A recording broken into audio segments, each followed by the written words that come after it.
നമ്മൾ അടുത്തതായിട്ട് പഠിക്കാൻ പോകുന്നത് ഓവറോൾ പ്രോഫിറ്റബിലിറ്റി റേഷ്യോസ് ആണ്. നമ്മൾ ഓപ്പറേറ്റിംഗ് പ്രോഫിറ്റബിലിറ്റി റേഷ്യോസ് കഴിഞ്ഞ വീഡിയോയിൽ കണ്ടതാണ്. ഓക്കെ, അപ്പോൾ ഓവറോൾ പ്രോഫിറ്റബിലിറ്റി റേഷ്യോസിൽ 4 റേഷ്യോസ് ആണ് വരുന്നത്. ആദ്യത്തേത് റിട്ടേൺ ഓൺ ടോട്ടൽ അസറ്റ്സ്, രണ്ടാമത്തേത് റിട്ടേൺ ഓൺ ക്യാപിറ്റൽ എംപ്ലോയിഡ്, മൂന്നാമത്തേത് return on share holders equity, നാലാമത്തേത് return on equity capital. Okay, അപ്പോൾ ആദ്യത്തെ റേഷ്യോ എന്ന് പറയുന്നത് റിട്ടേൺ ഓൺ ടോട്ടൽ അസറ്റ്സ് ആണ്. അതിൻ്റെ ഇക്വേഷൻ പറയുന്നത് return on total assets equal to operating profit. അപ്പോൾ ഓപ്പറേറ്റിംഗ് പ്രോഫിറ്റ് എന്താണെന്നുള്ളത് നമ്മൾ എവിടെ കണ്ടിട്ടുണ്ട്? നമ്മൾ ഇതിന് മുൻപുള്ള വീഡിയോയിൽ കണ്ടിട്ടുണ്ട്. ഓപ്പറേറ്റിംഗ് പ്രോഫിറ്റ് എന്താണ്? കോസ്റ്റ് ഓഫ് സെയിൽസിൻ്റെ കൂടെ നമ്മൾ ഓപ്പറേറ്റിംഗ് എക്സ്പെൻസ് ആഡ് ചെയ്യുമ്പോഴാണ് ഓപ്പറേറ്റിംഗ് പ്രോഫിറ്റ് വരുന്നത്. ഓക്കെ, എന്തൊക്കെയാണ് ഓപ്പറേറ്റിംഗ് എക്സ്പെൻസ് ആയിട്ട് വരുന്നത്? ഓപ്പറേറ്റിംഗ് എക്സ്പെൻസ് ആയിട്ട് വരുന്നത് administrative expense, selling expense, depreciation on machineries, fixed assets ഒക്കെ ഓപ്പറേറ്റിംഗ് എക്സ്പെൻസ് ആയിട്ട് വരുന്ന കാര്യങ്ങളാണ്. ഓക്കെ, മെഷീനറീസിലൊക്കെ വരുന്ന ഡിപ്രിസിയേഷൻ ഓപ്പറേറ്റിംഗ് എക്സ്പെൻസ് ആയിട്ട് വരുന്ന കാര്യങ്ങളാണ്. ഓക്കെ, അപ്പോൾ ഓപ്പറേറ്റിംഗ് പ്രോഫിറ്റിൽ നിന്ന് അതർ ടാഞ്ചിബിൾ അസറ്റ്സ് ഡിവൈഡ് ചെയ്യുക ഇൻറ്റു 100. ഓക്കെ, ഇതാണ് റിട്ടേൺ ഓൺ ടോട്ടൽ അസറ്റ്സിൻ്റെ ഇക്വേഷൻ അല്ലെങ്കിൽ അതിൻ്റെ ഫോർമുല എന്ന് വെച്ചാൽ. ഇനി അടുത്തത് റിട്ടേൺ ഓൺ ക്യാപിറ്റൽ എംപ്ലോയിഡ് ആണ്. റിട്ടേൺ ഓൺ ക്യാപിറ്റൽ എംപ്ലോയിഡ്, അതിൻ്റെ ഇക്വേഷൻ ഇവിടെ കൊടുത്തിട്ടുണ്ട്. Return on capital employed is equal to operating profit divided by capital employed into 100. Okay, അപ്പോൾ ക്യാപിറ്റൽ എംപ്ലോയിഡ് 2 തരം നമുക്ക് കണ്ടെത്താനുള്ള വഴികളുണ്ട്. ആദ്യത്തേത് total assets excluding non business and fictitious asset. അതായത് നോൺ ബിസിനസ് അസറ്റും ഫിക്റ്റീഷ്യസ് അസറ്റും ഒഴിവാക്കിക്കൊണ്ട് ടോട്ടൽ അസറ്റ് എടുക്കുക. അതിൽ നിന്ന് കറണ്ട് ലയബിലിറ്റീസ് മൈനസ് ചെയ്താൽ ക്യാപിറ്റൽ എംപ്ലോയിഡ് കിട്ടും. അതല്ല എന്നുണ്ടെങ്കിൽ equity share capital, preference share capital, reserve and surplus, long term borrowing, ഇത് 4 കൂടി ആഡ് ചെയ്യുക. അതിൽ നിന്ന് നോൺ ബിസിനസ് അസറ്റും ഫിക്റ്റീഷ്യസ് അസറ്റും മൈനസ് ചെയ്യുക. ഓക്കെ, അപ്പോൾ അങ്ങനെയാണ് നമ്മൾ റിട്ടേൺ ഓൺ ക്യാപിറ്റൽ എംപ്ലോയിഡ് കണ്ടെത്തുന്നത്. അത് കഴിഞ്ഞിട്ട് return on share holders equity അല്ലെങ്കിൽ return on net worth. Okay, return on share holders ഇക്വിറ്റീൻ്റെ ഇക്വേഷൻ എന്താണെന്ന് വെച്ചാൽ net profit after tax, net profit after tax, അതായത് ടാക്സും കൂടി കിഴിച്ചിട്ടുള്ള net profit divided by share holders fund. Okay, into 100. Share holders ഫണ്ടിൽ എന്തൊക്കെ പെടും? ഷെയർ ക്യാപിറ്റൽ, ഇക്വിറ്റിയും പ്രിഫറൻസ് വരും, റിസർവ് ആൻഡ് സർപ്ലസ് വരും. Okay, high ratio indicate better return എന്നാണ് ഇവിടെ പറയുന്നത്. അതേപോലെ തന്നെയാണ് നമ്മൾ നേരത്തെ കണ്ട റേഷ്യോയിലും എന്താണ് റിട്ടേൺ ഓൺ ക്യാപിറ്റൽ എംപ്ലോയിഡ് എന്നാണ് ഹൈ റേഷ്യോ തന്നെയാണ് എന്താണ് എഫിഷ്യൻ്റ്ലി യൂട്ടിലൈസ് ചെയ്യുന്നതെന്നാണ് കണക്കാക്കുന്നത്. ഓക്കെ, നമ്മൾ പെർഫോമൻസ് നല്ലതാവണമെങ്കിൽ റേഷ്യോ ഹൈ ആവണം. ഇതേ കേസ് തന്നെ നമ്മൾ ഇതിന് മുൻപും കണ്ട റിട്ടേൺ ഓൺ ടോട്ടൽ അസറ്റിലും പറയുന്നത് high ratio implies better overall performance. എല്ലാത്തിലും റേഷ്യോ കൂടിക്കഴിഞ്ഞാലാണ് എന്ത് സ്ഥാപനത്തിന് എഫിഷ്യൻസി ഉണ്ട് എന്നുള്ളത് നമ്മൾ തിരിച്ചറിയുന്നത്. ഓക്കെ, ഇനി 4ാമത്തെ റേഷ്യോ ആണ് നമ്മൾ പറയാൻ പോകുന്നത് റിട്ടേൺ ഓൺ ഇക്വിറ്റി. ഷോ നമുക്ക് നോക്കാനുള്ളത് റിട്ടേൺ ഓൺ ഇക്വിറ്റി ക്യാപിറ്റലും പിന്നെ എന്താണ് ഏർണിംഗ് പെർ ഷെയറും. ഓക്കെ, അപ്പോൾ റിട്ടേൺ ഓൺ ഇക്വിറ്റി ക്യാപിറ്റലിൻ്റെ ഇക്വേഷൻ ആണ് net profit after tax minus preference share dividend divided by equity share capital into 100. Okay, അത് കഴിഞ്ഞിട്ട് ഏർണിംഗ് പെർ ഷെയറിൻ്റെ ഇക്വേഷൻ എന്താണെന്ന് വെച്ചാൽ net profit after tax minus preference share dividend divided by number of equity shares outstanding. എത്ര equity shares ഉണ്ട് അതിനോട് divide ചെയ്യുക. Okay, ഇനി മാർക്കറ്റ് പ്രൈസ് കാണുന്നുണ്ടെങ്കിൽ earning per share into PE ratio അല്ലെങ്കിൽ പ്രൈസ് ഏർണിംഗ് റേഷ്യോ എന്ന് പറഞ്ഞിട്ട് കൊടുക്കുക. അപ്പോൾ ഇതൊന്ന് നിങ്ങൾ നോട്ട് ചെയ്ത് വെക്കുക, വളരെ ഇമ്പോർട്ടൻ്റ് ആയ ഒരു കാര്യമാണ്. ചെറിയ മാർക്കിനായിട്ട് ചോദിക്കാൻ ചാൻസ് ഉണ്ട്. ഓക്കെ, അപ്പോൾ നമുക്കൊരു ക്വസ്റ്റ്യൻ നോക്കണം. ഇലസ്ട്രേഷൻ 16 നോക്കുക. From the following information relating to PSN limited calculate return on equity and earning per share. Return on ഇക്വിറ്റിയും ഏർണിംഗ് പെർ ഷെയറും കാൽക്കുലേറ്റ് ചെയ്യാനാണ് പറയുന്നത്. അപ്പോൾ എന്തൊക്കെയാണ് ഇൻഫർമേഷൻസ് കൊടുത്തിരിക്കുന്നത്? 5,000 ഇക്വിറ്റി ഷെയർസ് ഓഫ് ₹10 ഈച്ച് 50,000 രൂപേൻ്റെ ഇക്വിറ്റി ഷെയർ ഉണ്ട്. 5000 ഇക്വിറ്റി ഷെയറുകളുള്ളത്. ഒരു ഇക്വിറ്റി ഷെയറിൻ്റെ വില എന്ന് വെച്ചാൽ 10 രൂപ. 3000 10% preference shares of ₹10 each ₹30,000. 3000 preference shares ഉണ്ട്. ഒന്നിൻ്റെ വില 10 രൂപയാണ്.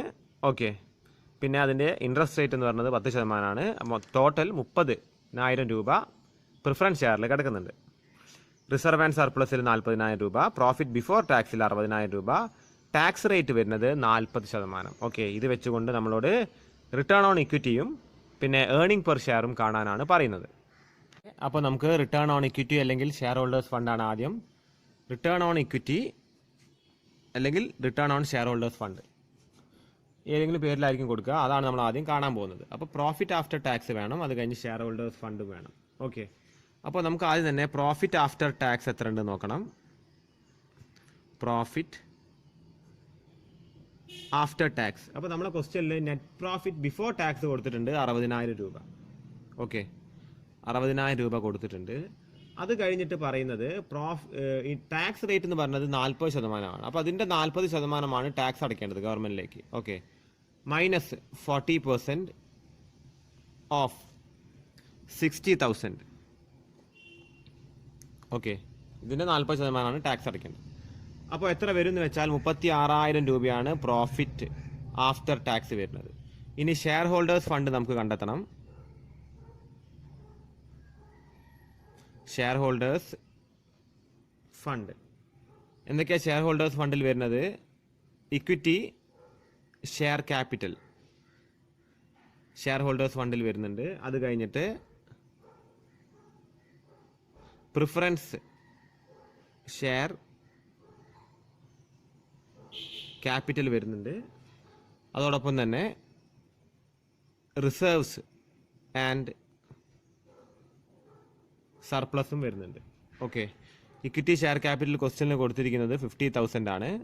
പ്രിഫറൻസ് ഷെയർ ക്യാപിറ്റൽ കൊടുത്തിരിക്കുന്നത് 30,000 ആണ്. അത് കഴിഞ്ഞിട്ട് റിസർവ് ആൻഡ് സർപ്ലസ് 40,000. എല്ലാം കൂടി ആഡ് ചെയ്യുമ്പോൾ 1,20,000. ഓക്കെ, അപ്പോൾ നമ്മുടെ return on equity will be return on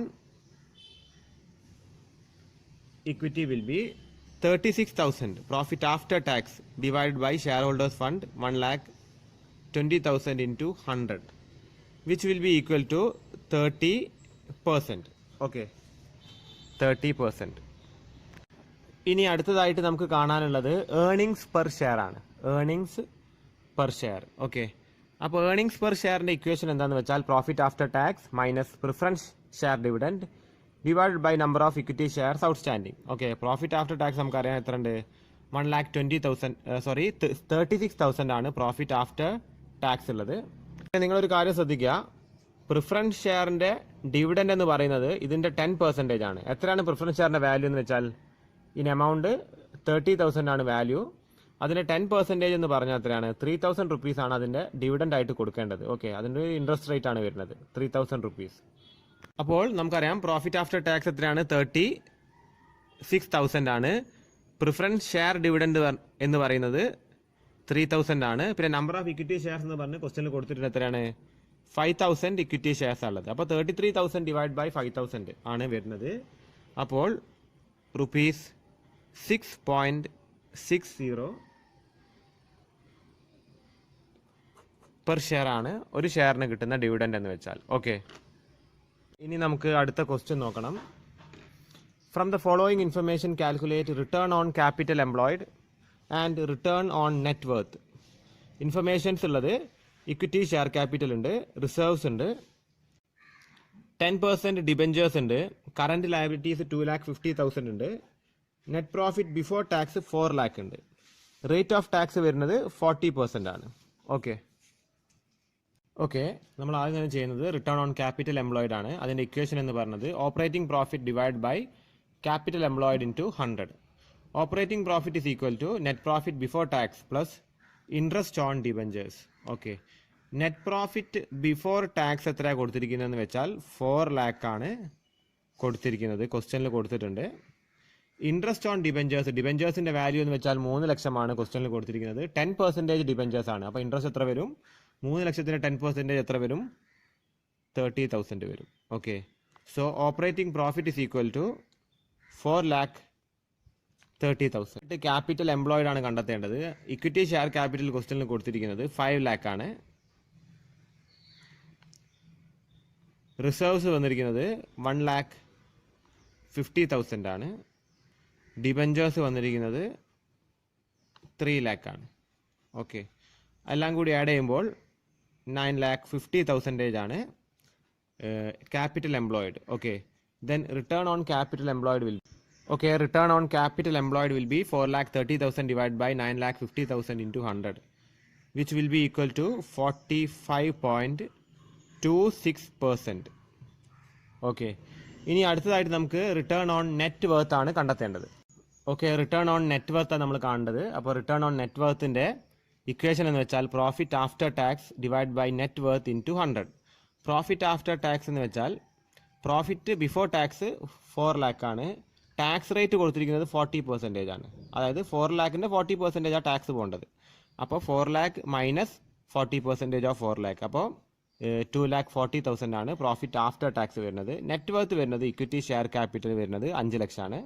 reserve വരുന്നത് 1,50,000 ആണ്. പ്രിഫറൻസ് ഷെയർ ക്യാപിറ്റൽ ഇവിടെ ഇല്ല. ഓക്കെ, അപ്പോൾ നമുക്കിനി return on net worth will be equal to return on net worth is equal to 2,40,000 divided by 6,50,000 into 100, which is equal to 36.92%. Okay, 36.92%.